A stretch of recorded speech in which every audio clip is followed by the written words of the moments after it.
What's up, everybody? Welcome to Ajax Reviews. Today we are reviewing Doom Asylum.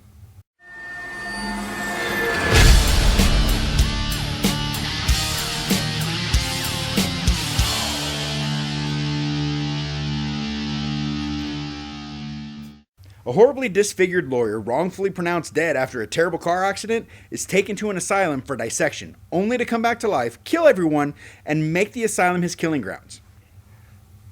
Oh, man. Alright, so before I get too far into this review, I'm just going to say I wasn't expecting much out of this movie. I mean, it's an Arrow release, an Arrow Blu-ray release. It's on Tubi for free. And I've seen a couple reviews already of people just talking mad shit about it. Now, I'm not going to talk mad shit about it because I actually had fun watching this movie. The characters, I fucking hated all of them, except for Tina. Tina, not just because she was hot and showed her tits. Oh yeah, she showed her tits and they were nice. Well, take these, motherfuckers! Oh yeah. Not just for those reasons, but she was the only likable character. Believe it, asshole. Mike, the character of Mike, that dude is forever in the mom zone. Like, bro, you're not getting no pussy ever. Like, just fucking deal with it. Can I call you Mom? Every girl he gets in a fight with kicks his fucking ass. Like, what the fuck is wrong with you, dude? Like, him and fucking Tina are fighting. She's beating the fuck out of him. Like, she's a badass anyway. But, I mean, he gets in a fight with another girl later on. I forget who. And she kicks his ass, too. So, here's what happens. So, there's a lawyer and another girl, Judy, that are driving down the road. They're celebrating this multi-million-dollar lawsuit that the lawyer has won. They get into a car accident, and they end up on the side of the road. Well, he's not too fucked up, but she's missing her hand and shit, right? So he gets taken to this asylum where they're about ready to fucking crack open his brain and take his fucking brains out. Somehow his face got all fucked up in the meantime. I don't know how. He wakes up, kills the two corners, and then 10 years later, just so happens that Judy's daughter, Kiki, is coming down that same stretch of road going to that asylum. Why? What the fuck for?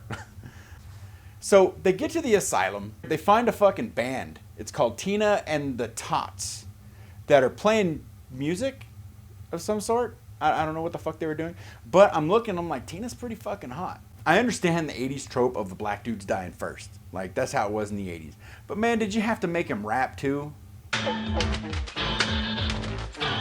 asylum bit goes flick, flick, flick. I flick my bit.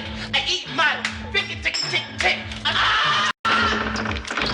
That's just fucked up.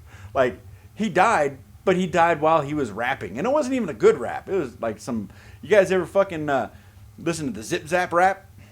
It was like that. You don't want to hear it. It's bad.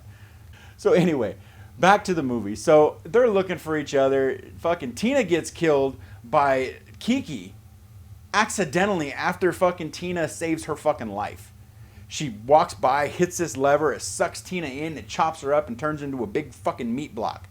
Like, you guys really couldn't figure out something to do with her? Like, she was a good character. She kicked everybody's ass, she fucked the killer up, and this is how you treat her? It's like, oh, we don't want her to survive because, you know, we want her to be hated, so let's turn her into a fucking big square. Again, bad writing. Decent movie. Decent only because it was so bad. But what do you expect out of a fucking 80s movie with a fucking micro budget where they filmed it in an asylum during the fucking day? Like, you're not going to get gold. So, with that being said, it was actually enjoyable. I was entertained, not just for the fact that the movie was bad and I kept laughing at it. The story wasn't good. It's not like I got enthralled in the fucking story. But what entertained me was just like, what are they doing? Why is this happening? What's next? Like, I just started fucking asking questions during it and writing down. Like, I took a fuck ton of notes for this. It's fucking like 7 pages worth of shit. And I'm not touching any of the notes. I'm just telling you what I think of this goddamn movie. Like, I'm not even looking at my shit.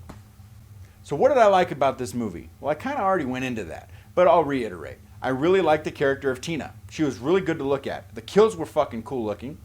And Jane was the other character. She was pretty hot too. She was good to look at. She was the one in the blue. She was pretty cute.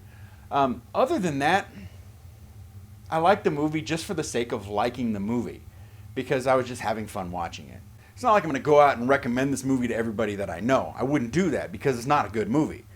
But it is fun to watch. So if you're high, it's going to be great. Now for what I disliked. Again, the characters, not likable, except Tina, in my opinion. Nobody cared about it. I wasn't invested in any of the characters at all. I didn't give a shit. Like, if there was a character on screen, I'm like, hurry up and die. Like, literally, with the character Dennis, I'm like, fucking die, man. Like, you've been talking for like 2 minutes, fucking die. I want you to die.